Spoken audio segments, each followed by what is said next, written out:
Teman Kelana, kali ini kita kedatangan tamu yang spesial. Beliau bernama Kang Parjo. Beliau pernah berprofesi sebagai asisten dukun santet. Beliau juga pernah tinggal dan menginap selama 8 bulan di lereng Gunung Lawu. Dan beliau juga menyaksikan secara langsung kengerian dari proses santet. Bagaimana kisahnya? Ikuti video ini sampai selesai.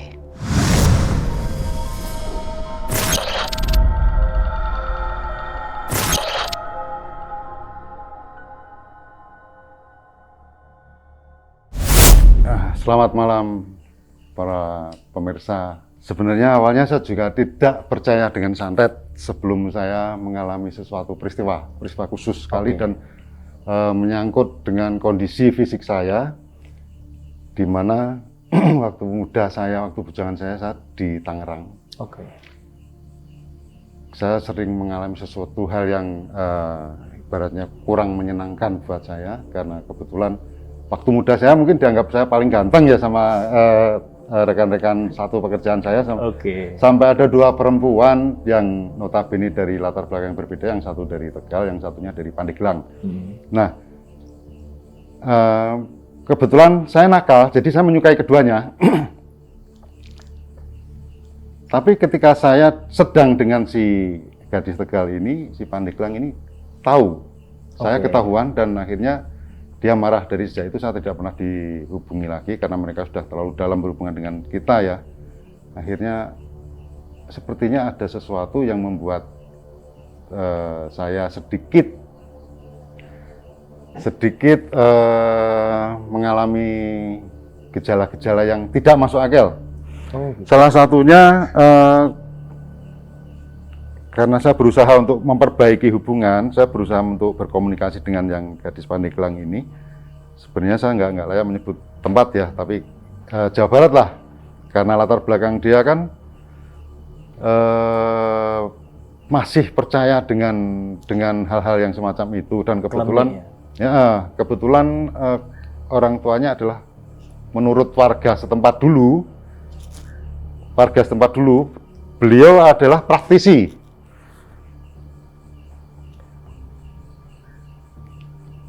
Dulu adalah praktisi hal-hal semacam itu yang kalau kita anggap sekarang adalah santet.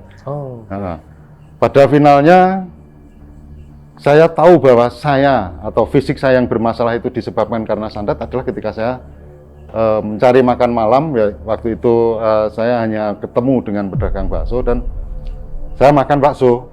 Kemudian ulu hati saya ini seperti ada yang mendorong-dorong keluar. Akhirnya saya muntah di situ. Saya muntah di situ dan ternyata ada dua gigi. Bukan gigi saya. Nah, setelah saya muntah itu, menurut si pedagang ini saya masuk angin. Nah, akhirnya saya disuruh ke belakang kios beliau. Ternyata beliau bilang, "Dek, ini bukan masalah masuk angin. Ini ada sesuatu yang membuat kamu memuntahkan barang yang bukan dari tubuh kamu." Apa itu? Gigi ini. Dia korek muntahan saya dan dia tunjukkan gigi ini. Nah, saya malah nggak percaya. Mungkin itu ada di bakso bapak mungkin, ya kan? Saya akhirnya pulang ke ke kontrakan saya di sekitar Teriti sana di daerah Sepatan ya, Tangerang. Malamnya sekitar jam 11 mual lagi saya. Mual lagi, akhirnya muntah. Hal yang sama pun muncul lagi. Gigi lagi. Padahal seharusnya kalau barang itu ikut dalam bakso, harusnya ketika keluar pertama kali kan sudah kosong perut saya. Harusnya sudah tidak ada barang ini lagi. Tapi masih ada. Itu sampai berulang 2 kali sampai jam 3, terakhir jam 3. Dan saya merasa kesakitan. Terakhir saya memuntahkan darah. Saya akhirnya kembali lagi. Beliau kebetulan kan di sekitar daerah di lereng Lawu sebelah barat daya ya, kalau perbatasan antara Wonogiri dan Karanganyar, Kabupaten Karanganyar. Gini Mas, karena saya sudah tidak akan jualan lagi di sini karena digantikan oleh adik saya, sampean ikut saya pulang. Nah terus kerjaan saya mana? Lebih baik selamatkan diri Anda sebelum terlambat. Akhirnya saya ikut beliau pulang. Waktu itu hanya saya berbekal sedikit dari yang saya punya, dari sisa pekerjaan saya, salah satu pabrik. Saya ikut dengan beliau, dan dari situlah saya diterapi. Degani Jowulung, itu waktu itu obatnya, ya, dengan Jowulung.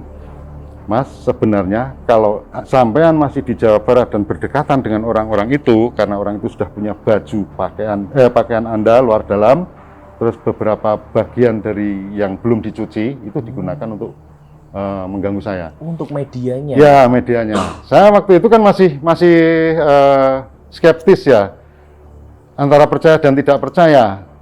Akhirnya saya dibawa ke paman beliau. Paman dari tukang bakso? Ya, tukang bakso itu. Dan paman dari tukang bakso itu kemudian, ya Cah Bagus Rene, tarsi, begitu bilangnya. Saya pun ngikut. Kamu mandi? Saya mandi. Setelah mandi, saya diberi ritual. Saya hanya pakai celana kolor waktu itu. Diberikan beberapa raja, dituliskan di punggung saya. Beliau kebetulan kalau dari aliran agamanya, dia bilangnya Islam Abangan. Oh, beliau, ya, Islam Abangan. Jadi dari beliaulah saya tahu bahwa gila dek, tokno terus sampai akhirnya saya muntah terakhir itu kehijauan. Keluarin terus gitu. Iya. Sebenarnya waktu itu saya tidak merasakan apa-apa, tapi hawanya pengen muntah terus. Setelah saya dimandikan dengan air degan itu, saya pengennya muntah terus sampai habis. Setelah itu darahnya bersih, muntahan saya sudah tidak ada darah lagi. Barulah saya bertanya, Pak, kalau kayak gitu bisa nggak saya dapat pager? Pagar gaib gitu. Ya, tapi beliau malah bilang begini, Le, daripada kamu dolanan pager, tak sawang kowe ono bakat. Nah, saya diminta untuk tinggal di rumah beliau. Ya. Nah, kebetulan waktu itu memang beliau banyak tamu. Ada yang dari kalangan pejabat, ada dari kalangan pedagang, dan sebagainya. Dan kami tahu, saya tahu, bahwa ternyata beliau juga praktisi. Oke. Ya. Beliau ini menggabungkan dua kawruh ya, dua pengetahuan, yaitu tentang kejawennya, Islam Abangan itu, dan ilmu purba. Saya tidak tahu apa ini. Purba. Semuanya bahasa yang tidak saya mengerti. Tapi saya diajari untuk menghafalkan beberapa hal, dan saya akhirnya disuruh laku. Lakunya banyak. Untuk pengetahuan A, saya harus makan sesuatu yang dari bawah tanah atau ngerowot. Oke. Terus saya harus ngebleng juga. Puasa ngebleng, tidak makan, tidak minum sampai hari 3 hari. Terus ada pitung dino sudo, dalam artian pitung dino sudo itu dari 7 hari saya makan hanya 7 kepal. Hari ke-6 saya makan 6 kepal, sampai hari terakhir saya makan 1 kepal. Oh, jadi ya, berkurang terus hari demi hari. Nah, itu sudah kita jalani juga, dan yang terakhir paling berat adalah tidak kauban wangon, dalam bahasanya, dalam artian bahasa Indonesianya adalah tidak tertutup genteng. Oke. Jadi saya harus keluar terus, gitu ya. Pak. Kebetulan waktu itu lokasinya ada di Alas Ketu, jadi saya di sekitar Alas Ketu itu saja. Dalam pengawasan beliau. Oke. Beliau sabar sekali membimbing saya sambil saya melihat apa yang sedang diminta oleh orang-orang yang bertamu ke beliau, dari minta penglarisan, minta susuk dan sebagainya, sampai beliau juga menerima pesanan santet. Oke. Nah, saya awalnya tidak mudeng dengan hal-hal yang berbau ritual, tapi dari beliau lah saya belajar. Yang harus disiapkan kalau untuk penglarisan ini, kalau untuk ini. Jadi saya sering disuruh belanja ke pasar terdekat. Oh, gitu. Ya, untuk mencari borampe-borampe, termasuk bagaimana cara memandikan orang supaya orang itu diruat atau dan sebagainya. Banyak hal yang bisa kita pelajari dari beliau. Sebelum akhirnya beliau menerima tamu seorang dari Jawa Timur, dari pesisir utara Jawa Timur. Masalah warisan, dia ingin menghilangkan saudaranya sendiri. Waduh. Nah, saya diperintahkan oleh beliau, Pak Sangoni rong juta setengah, carikan ayam cemani. Gitu. Akhirnya waktu itu awal-awalan Facebook ada ya, dan waktu itu kita masih mainnya di warnet, bukan di HP Android karena zaman dulu nggak ada Android. Ya, akhirnya browsing dan saya temukan di daerah Temanggung sana. Itu kira-kira tahun berapa, Pak? Ya, itu 99 setelah dari apa geger-geger penurunan presiden itu. Oh, setelah Ya. tahun 98 itu ya? Ya, 99, tepatnya Orba, 99, pertengahan 99 sampai awal 2000, awal pas 2000. Awal pas Ya. 2000. Jadi saya tinggal di sana dari 99 pertengahan sampai awal 2000, bulan 2 atau bulan 3 saya lupa. Iya. Bahkan saya sampai pernah mau dijodohkan dengan orang sana. Oh, Ya, begitulah. Setelah saya mempelajari bagaimana beliau menyiapkan Lubo Rampe, dari situ juga beliau ngajari. Le, kowe butuh konco sing iso ngewangi kowe. Bahasanya begini. Nak, kamu butuh teman yang bisa membantu kamu dalam dunia seperti ini. iya. Nah, saya tanya, "Napa, De?" Karena saya manggilnya kan Pak De. Iya. Ya, "Napa, De?" Kowe butuh kerawu. Kerawu itu apa? Kerawu itu punggawane Gandarwa. Gendruwo. Ya, sebutannya kurawu. Kurawu. Ya. Oke.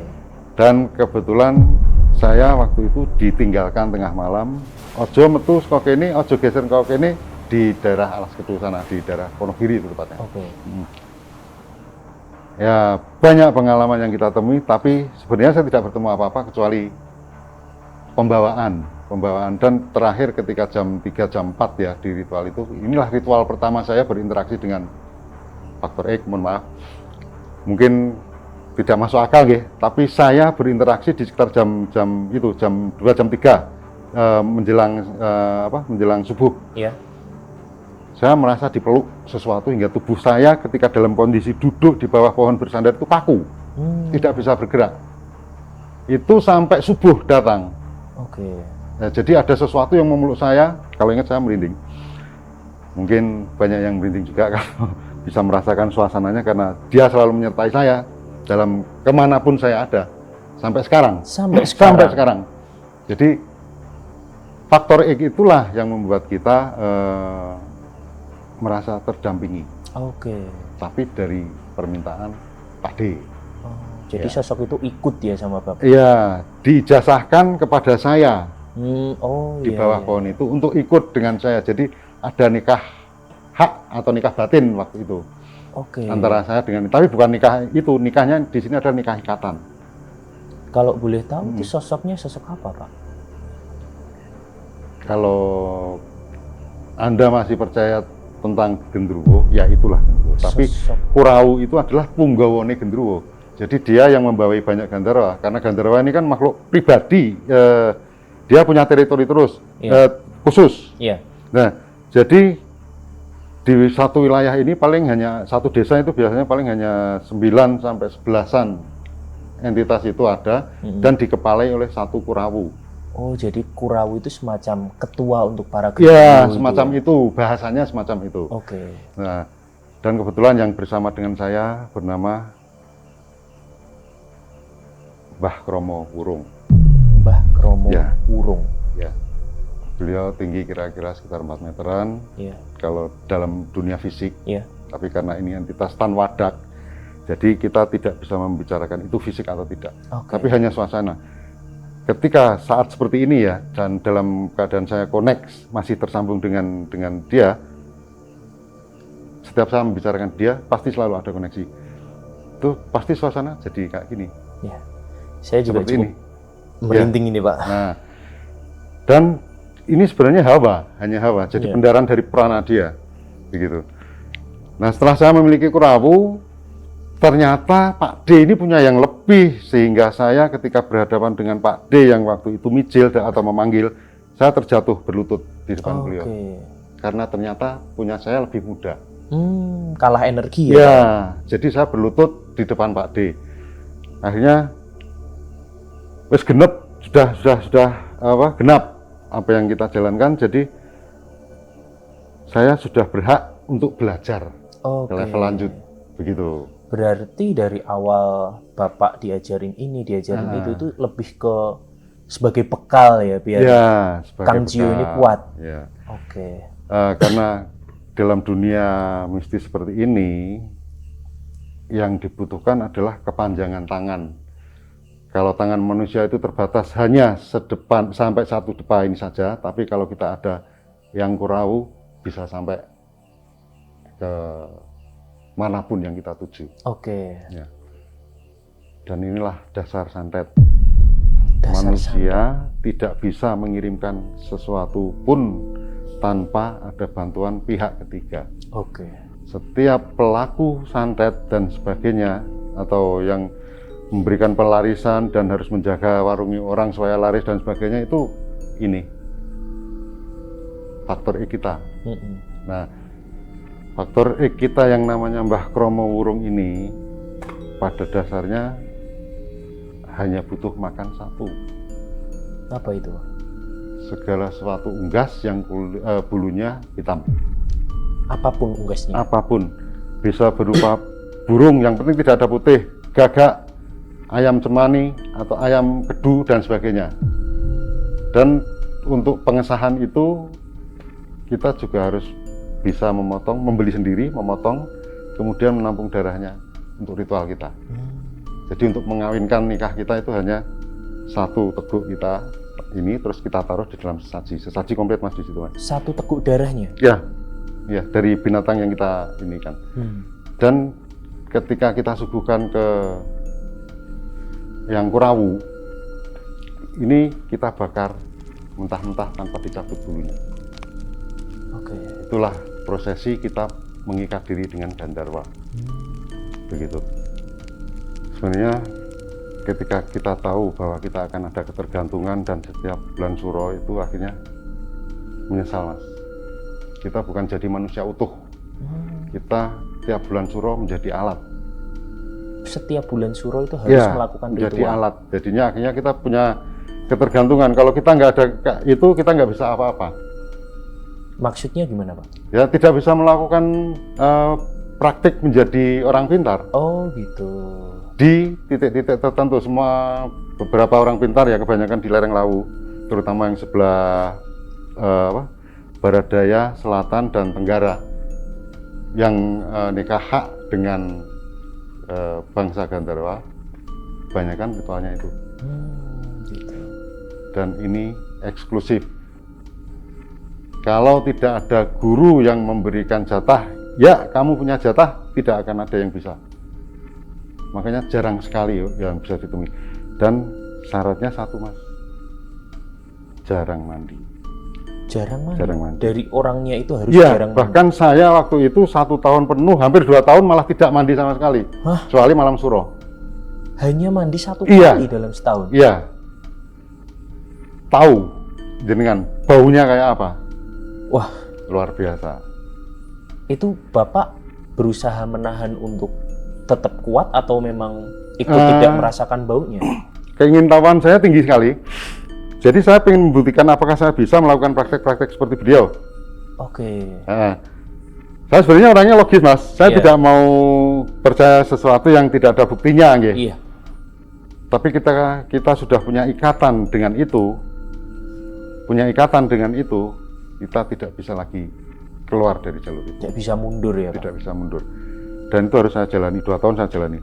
Nah, oke, kembali ke prosesi. Iya. Waktu itu saya hanya ditugaskan untuk nyari borampe Iya. untuk Ibu Tuban yang bermasalah dengan adiknya untuk itu. Iya. Dan beliau meminta saya untuk tetap cemani karena yang disuruh adalah Gandarwa, dan yang diserangkan adalah Ri Kemaduh. Ri Kemaduh. Ya, Ri Kemaduh itu tumbuhan. Kalau di sini banyak ditemukan di Senjoyo ya. Gatalnya minta ampun. Semacam lateng kah Pak? Mungkin bisa dibilang kayak gitu. Tapi dia pohon kayu dia. Oh, pohon berarti Kayu, bukan. bukan lateng. Bukan rawe, bukan lateng. Ri Kemaduh itu biasanya diambil kulitnya, terus sedikit kayunya, sedikit akarnya, sedikit daunnya ditumpuk di antara ritual itu.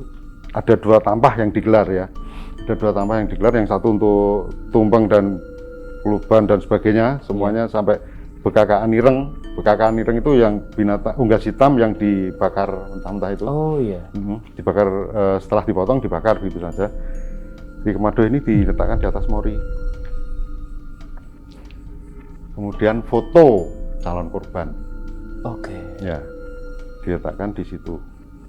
Kemudian mori itu digulungkan kayak kita bikin lemper, Iya. terus dipocong. Dibentuk pocong. Ya, habis itu diserahkan ke ibu. Si ibu itu dibawa pulang ke daerah Jawa Timur, pesisir Jawa Timur sana.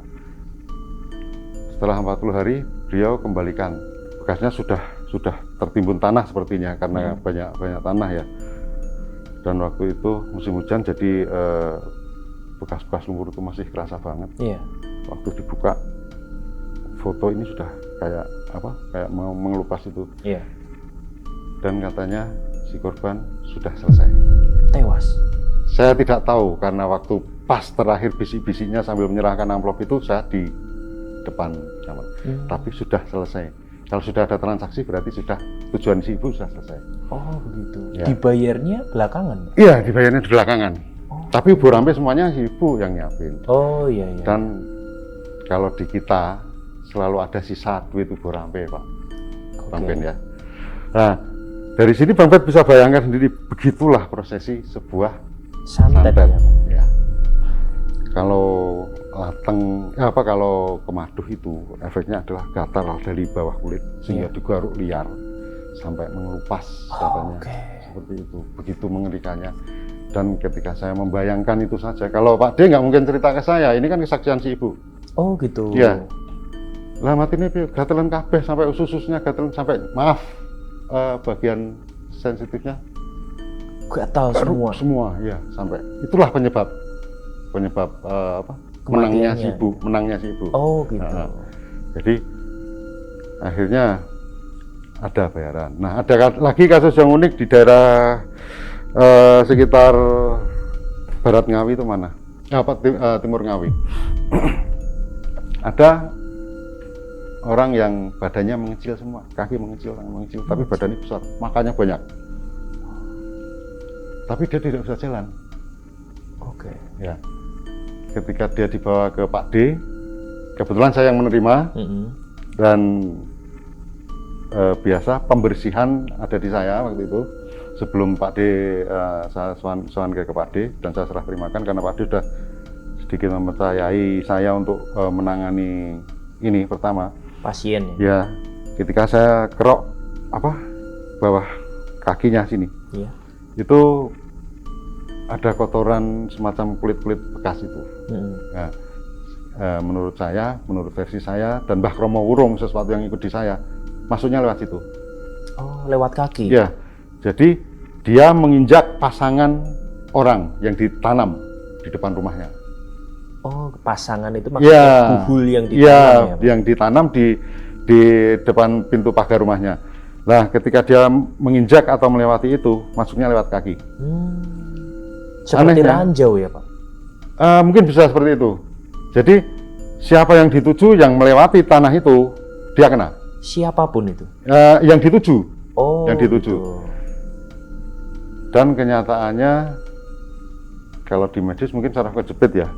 Tapi faktanya hanya bisa karena sudah berbolak-balik ke medis kan, dia nggak sadar kalau ada itu. Ketika Pak D bilang, oh no tanduran itu, sana pulang, ini biar nginep di sini, saya yang ngurusi itu. Itu perutnya besar karena dia makan terus tapi nggak keluar. Nah, dan ini kecil semua. Ketika Pak D bilang, golek ki, mohon maaf, ini adalah rahasia antara sesama pelaku kan, karena ini benturan. Jadi saya tutup, tidak bicarakan. Yang saya cari hanya satu yang bisa saya buka, yaitu pupus rojo temen untuk alas tidur dia. Pupus pisang rojo temen. Ya. Oh gitu. Pisang raja, pupus pisang raja untuk tidur alas tidur beliau. Dan Pak D menidurkan dia, menyeliputinya dengan kelasa mendong.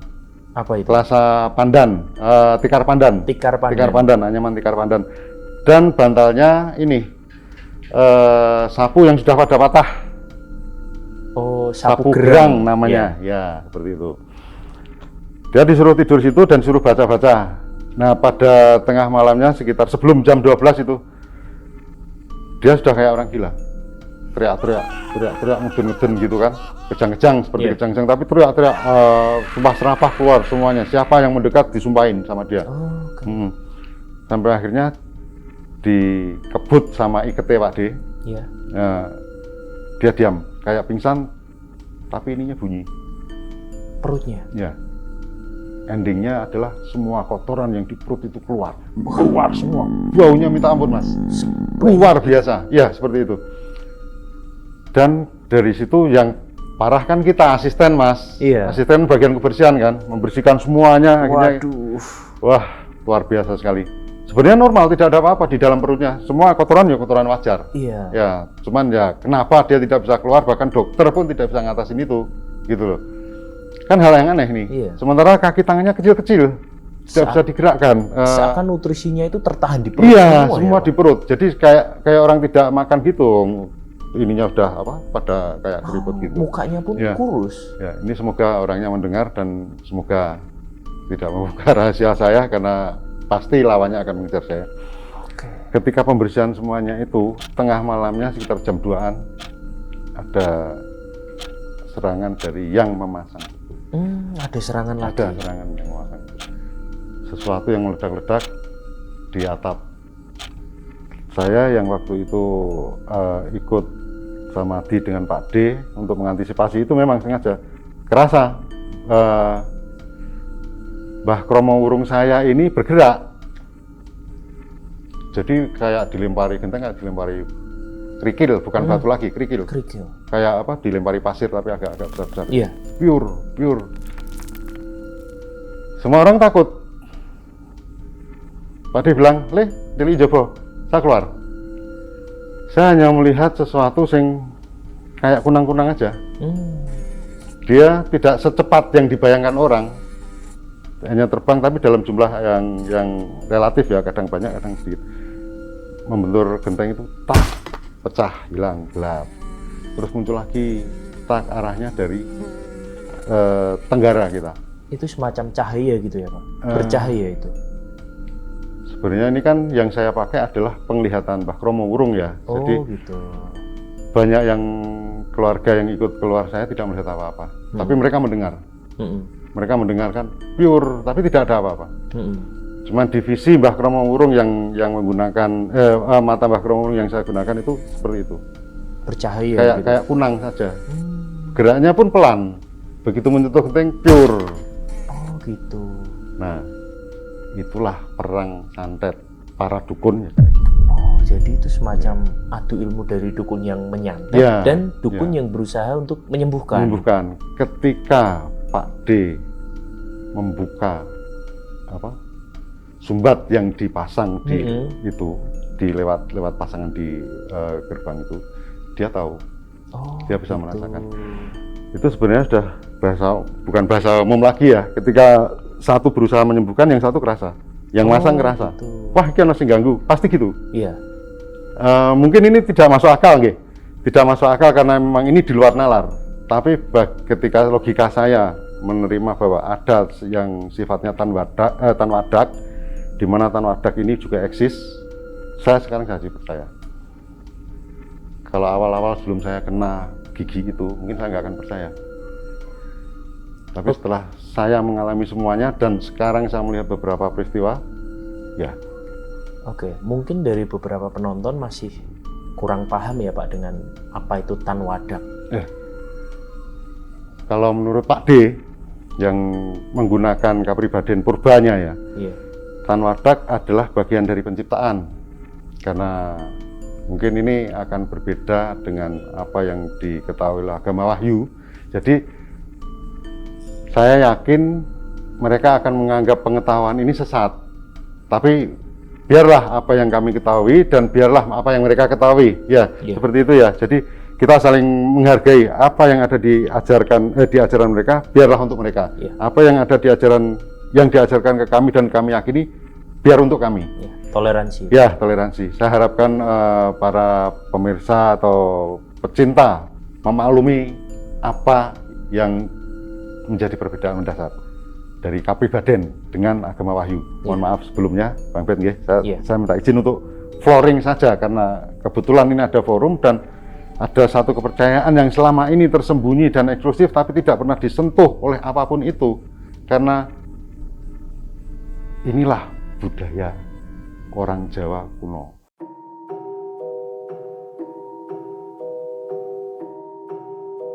Di dalam Jawa kuno itu ada 5 prinsip penciptaan, ada 5 hal penciptaan, dan ini sangat anomali sekali dengan apa yang diketahui, karena di dalam penciptaan itu makhluk paling rendah adalah Tan Wadak, sesuatu yang tidak memiliki bentuk dan tidak terlihat. Yang kedua adalah renik, sesuatu yang bukan binatang dan bukan tumbuhan. Yang ketiga adalah tumbuhan. Yang keempat adalah binatang atau hewan. Yang kelima adalah manusia. Ya, ini dalam kepercayaan Jawa yang dianut Pak D dan kemudian ditularkan ke saya. Mohon maaf sebetulnya, karena ini sesuatu yang bersifat mungkin di mata beberapa orang-orang yang taat adalah menyimpang dan sesat atau bolehlah dianggap bid'ah, nggih. Tapi inilah yang ada, dan kebetulan saya yakini eksistensi Tan Wadak ini benar-benar ada, sesuatu yang tidak berwujud dan tidak kelihatan, tidak memiliki bentuk. Interpretasi kita yang memberikan bentuk, otak kita yang memberikan nama, dan kita yang memberikan wadah. Jadi inilah yang namanya Tan Wadak. Nah, Mbah Kromo Wurung atau Gandarwa notabene golongan itu.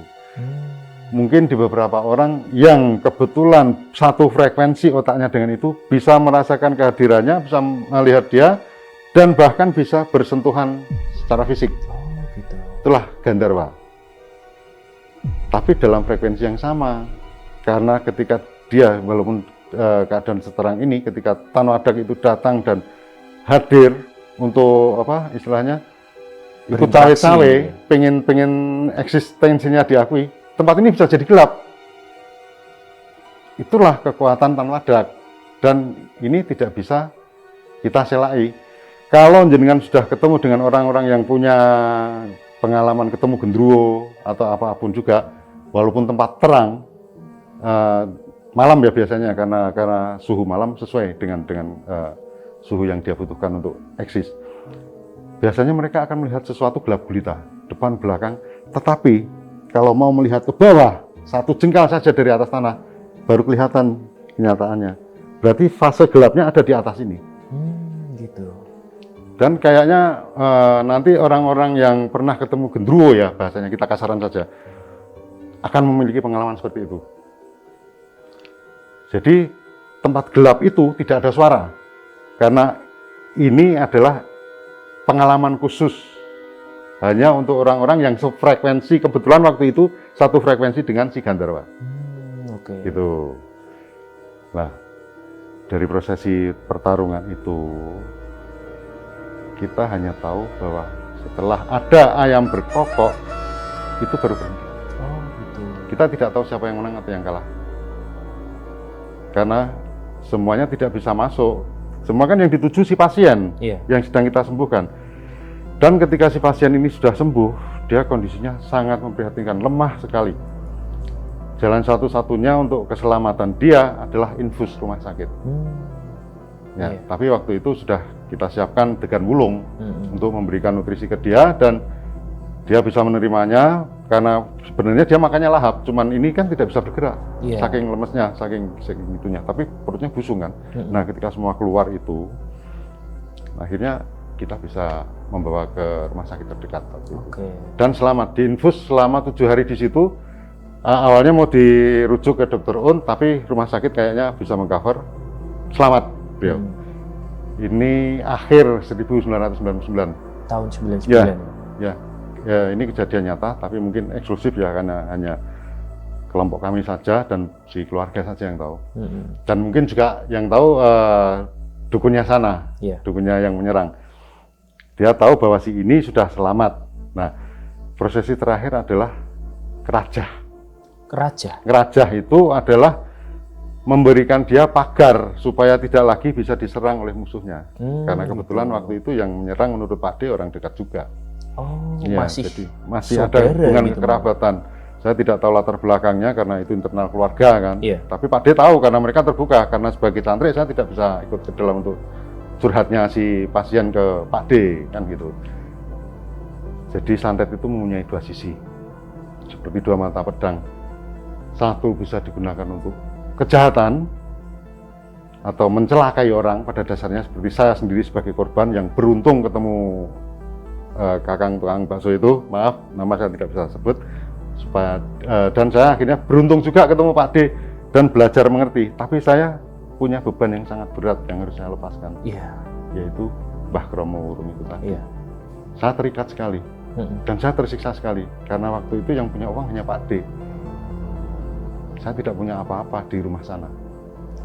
Jadi saya hanya dikasih uang jajannya, le, rokoknya. Jadi saya untuk memenuhi kebutuhan unggas hitam itu tidak pernah bisa, menyakiti saya. Akhirnya saya minta izin Pak D untuk pulang supaya saya bisa merawat dengan alasan seperti itu. Tapi saya kembali keluar dari ranah Pak D, dari lingkungan Pak D, dan saya mulai menjadi orang pencari Tuhan untuk menyingkirkan ini. Ya. Sampai akhirnya suatu ketika saya bertemu dengan rekan-rekan, dan waktu itu saya sudah menikah dan punya anak satu. Saya dibawa ke Pungkursari, Salatiga. Ketemu seseorang yang sangat-sangat membantu saya, memberikan saya petunjuk. Wira, pegat sarem. Pegat sarem. Ya. Kenapa kok saya jadi malas mandi dan sebagainya? Karena saya ternyata itu membenci air. Oh gitu. Ya. Dan caranya memutuskan itu adalah pegat sarem, yaitu saya kan berarti melakukan pegat sarem waktu itu atau menjauhi air laut. Caranya supaya saya bisa hilang dari itu ya air laut, mandi gitu. air laut. Ya. Sakitnya luar biasa dan saya harus 3 harian lebih lah tidak bisa bangun. Karena mandi di air laut? Iya, karena prosesi memaksa berpisah itu, memaksa pedot gitu. Dan kemudian saya kembali ke Alas Kedu untuk istilahnya serah-serahan. Kembalilah ke tempatmu Mbah Kromo, jadi saya sudah tidak punya hutang dengan Anda dan Anda tidak menghutangkan ke saya. Gitu. Saya kembali ke Mbah saya yang baru ini untuk mulai belajar kapribaden untuk cari tentrem, Mas. Ya. Jadi awalnya dari ke korban menjadi ingin tahu, kok ternyata ada yang aneh. Gigi saya tidak patah satupun, saya memuntahkan gigi. Itu sampai kemudian saya disembuhkan, kemudian saya dikatakan punya bakat dan kemudian ya kamu bisa mempelajari, sampai akhirnya saya tertarik mempelajari. Masih banyak yang belum saya ceritakan dan ini saya harus menghubungi beberapa orang untuk mengkonfirmasi apakah saya boleh menceritakan cerita Anda. Nanti mungkin kalau kita bertemu kembali bisa saya ceritakan kembali kalau saya sudah mendapatkan izin. Bagaimana prosesi mereka menyantet dan disantet. Nah, karena ternyata Pak D ini menerima juga orderan santet, mohon maaf, apalagi ketika musim caleg seperti kemarin itu untuk membantai saingannya ya. Dan membackup tokoh-tokoh tertentu yang serakah untuk bisa naik. Itu kerjaan Pak D. Itu benar adanya ya? Benar adanya, tapi saya tidak akan ceritakan itu di sini. Mungkin next, dengan kalau kita ada rezeki dan bisa ketemu kembali, dalam artian sama-sama dalam berkah sehat, kita bisa ceritakan. Ya. Nah, itulah gambaran-gambaran tentang santet yang saya tahu. Bahkan saya terlibat dalam prosesinya. Untuk selanjutnya, percaya atau tidak terserah para audien. Kalau dari pengalaman Kang Jio sendiri, ternyata dukun yang mungkin Pak D itu memiliki aliran hitam ya? Sebenarnya tidak ya, tidak ada aliran hitam di sini.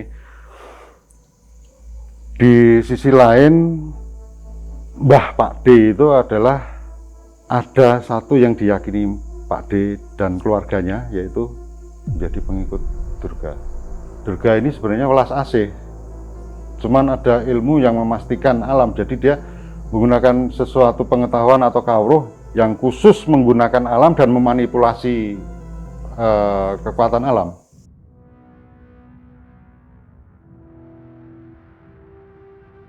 santet itu ada berapa macam, Kang? Boleh diceritakan? Ya, mungkin Bang Bet juga pernah dengar atau mungkin sudah malah berkomunikasi dengan para narasumber tentang praktek santet ya. Ada banyak sekali macamnya, tapi yang pasti ada beberapa jenis. Oke.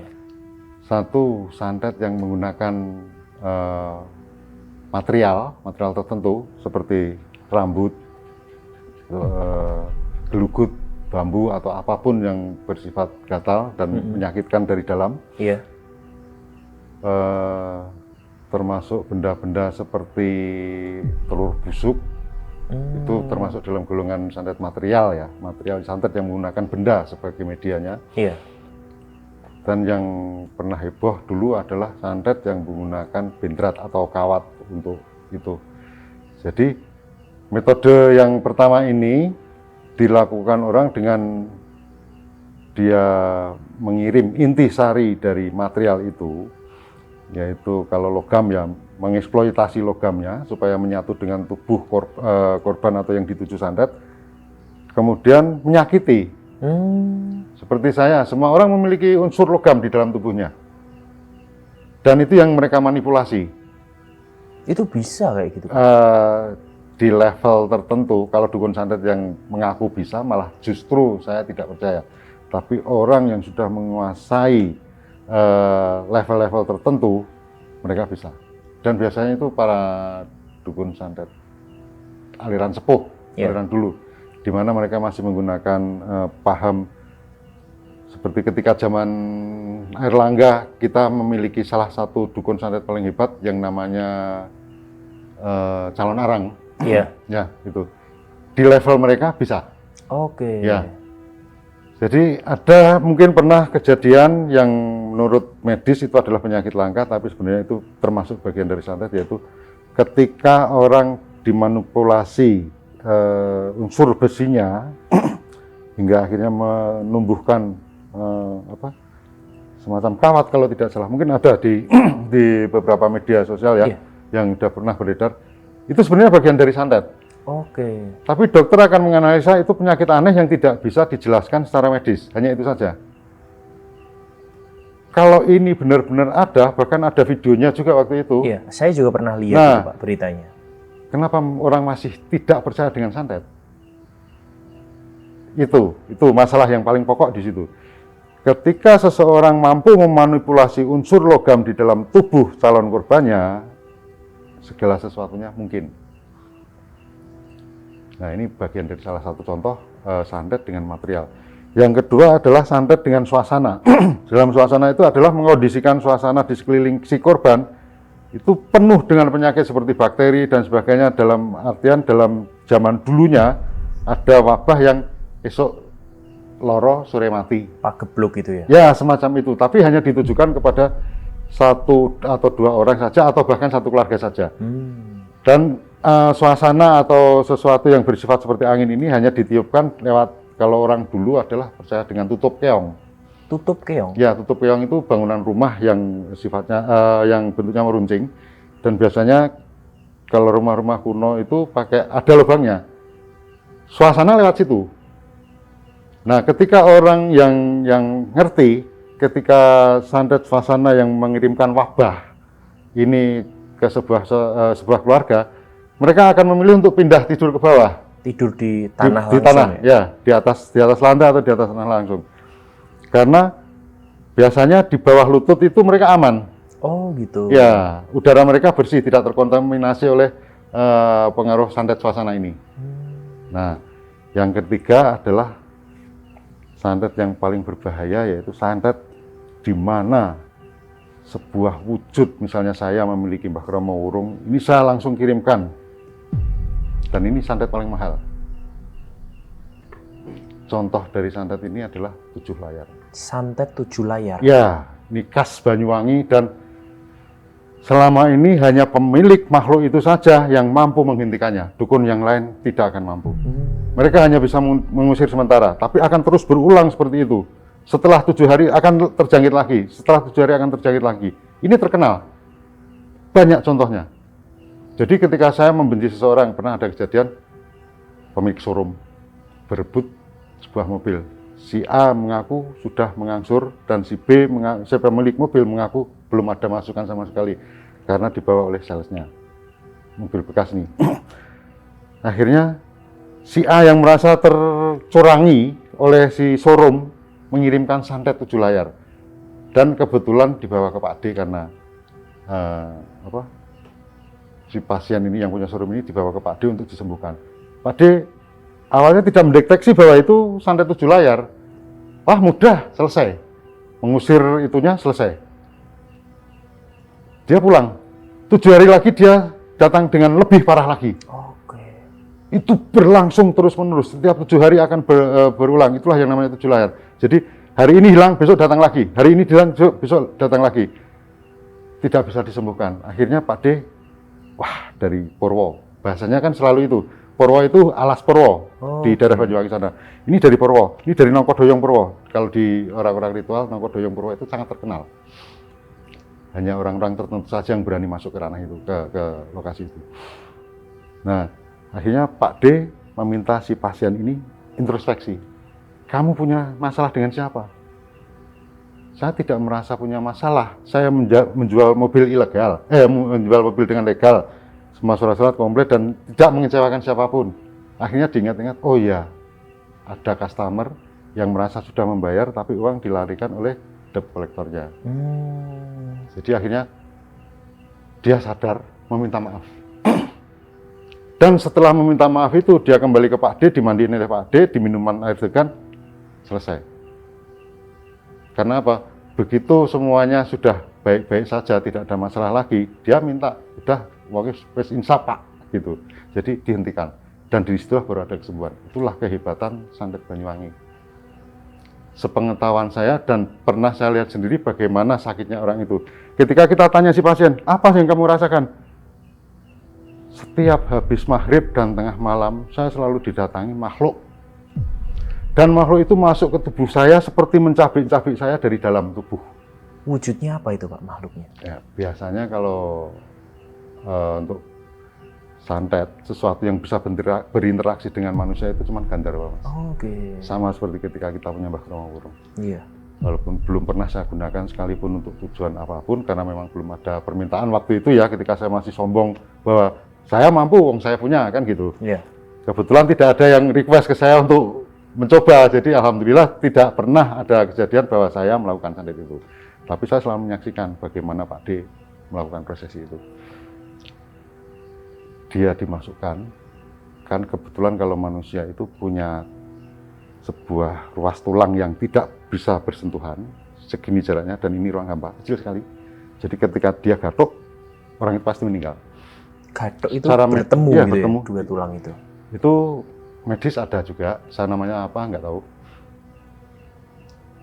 Lubang itulah yang dijadikan tempat masuk. Itu di bagian tengkuk ya Pak? Ya, di bagian tengkuk. Makanya semua orang kesurupan, orang kena apa itu penyakitnya di sini. Di tengkuk ya? Iya. Manusia kan sebenarnya bergetar, Mas, ya. Ketika frekuensi kita mampu setara dengan si pasien, kemudian si calon korban, kemudian saya getarkan itu untuk saya masuki, orang itu sudah terisi. Orang itu sudah dalam kondisi bisa saya apa-apakan. Oke. Dan dia tidak punya kemampuan untuk melawan, kecuali dia sadar dan dia memiliki kemampuan untuk membalikkan keadaan, gitu.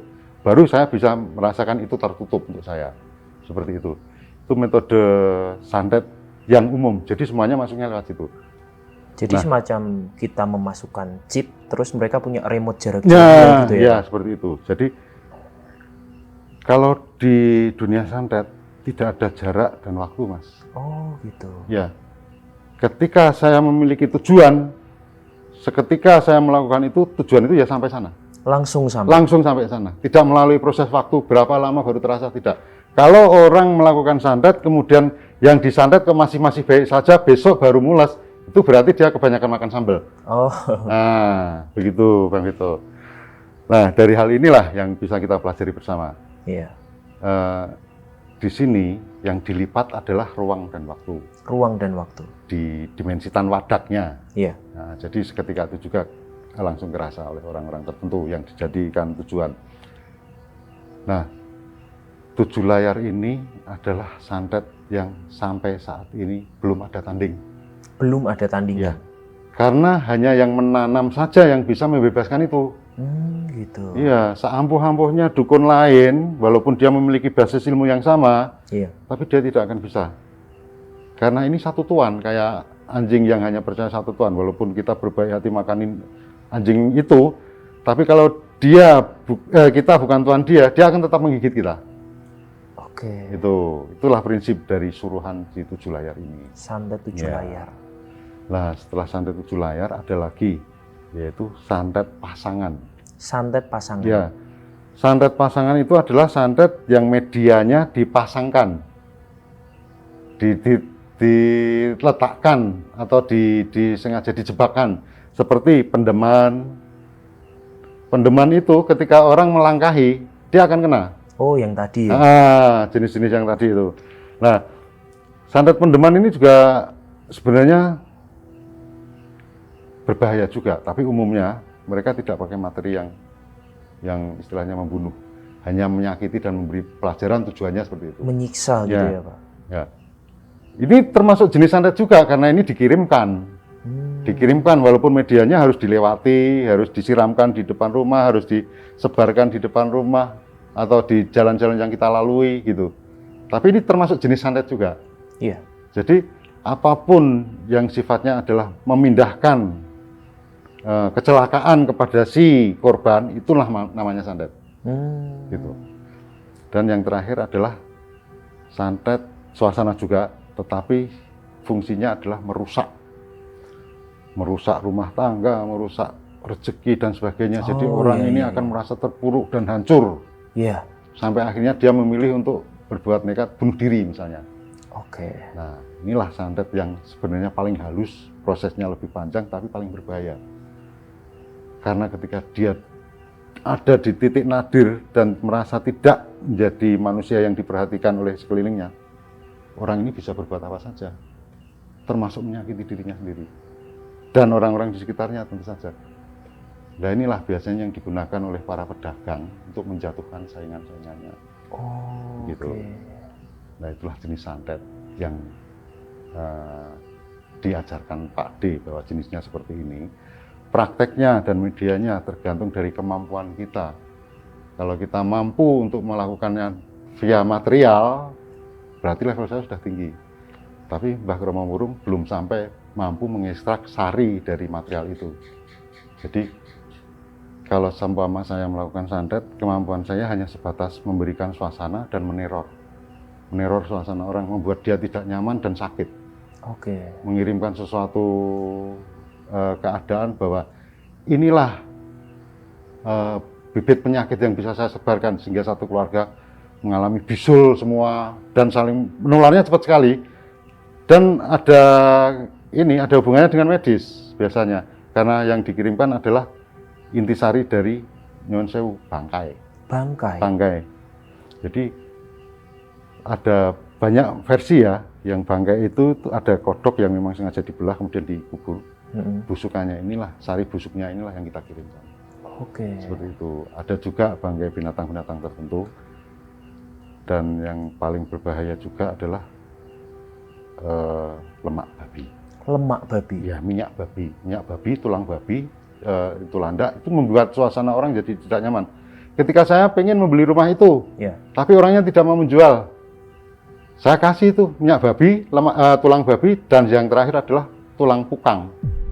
Dan ini termasuk santet, karena ini dikirim supaya itu menjadi milik kita. Gitu. Dikirimkan untuk itu supaya jadi milik kita. Jadi orang itu yang ditanami tulang babi, minyak babinya, dan tulang pukang itu tidak betah. Sama khasiatnya dengan darah anjing hitam dengan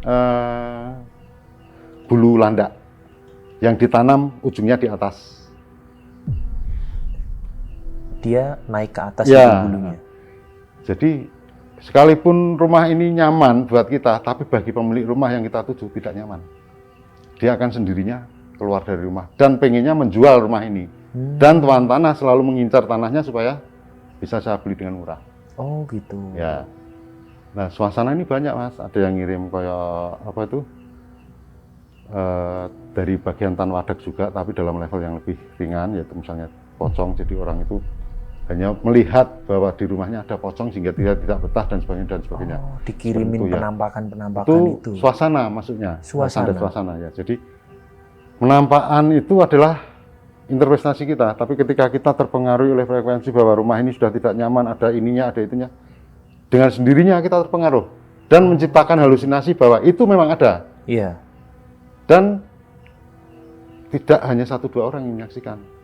Dalam satu keluarga 3 orang rata-rata menyaksikan semua. Nah, itu namanya sugesti yang lain, yang berjamaah lah istilahnya. Saya melihat, Pak, ning kono ada pocong, di sana ada pocong. Otomatis semua orang akan berpikir ke situ karena suasananya sudah beda. Jadi suasana ruangan ini semua difokuskan hanya untuk itu. Walaupun itu sebenarnya tidak ada, itu suasana. Nah, inilah yang sering kali membuat orang terjebak bahwa halusinasinya itu nyata, dia tidak betah dan akhirnya keluar dari rumah itu atau menjualnya dan sebagainya. Musuhnya ini itu biasanya dipakai orang-orang untuk bikin Indomaret, mohon maaf ini, pabrik-pabrik dan sebagainya untuk didirikan itu.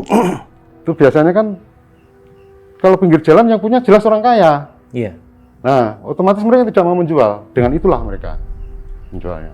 Hanya itulah yang bisa saya jabarkan tentang santet. Mungkin ada yang menarik untuk next-nya. Selamat malam. Terima kasih. Rahayu. Ya. Itu tadi kisah dari Kang Parjo. Benar-benar sesuatu yang mengerikan. Sesuatu yang sulit diterima oleh akal sehat. Tapi, ya itulah yang terjadi. Benar tidaknya, percaya atau tidaknya, kami serahkan ke teman-teman sekalian. Ikuti terus channel Kelanara Studio dan podcast Bawah Tanah untuk cerita-cerita selanjutnya yang tidak kalah menarik dengan cerita satu ini.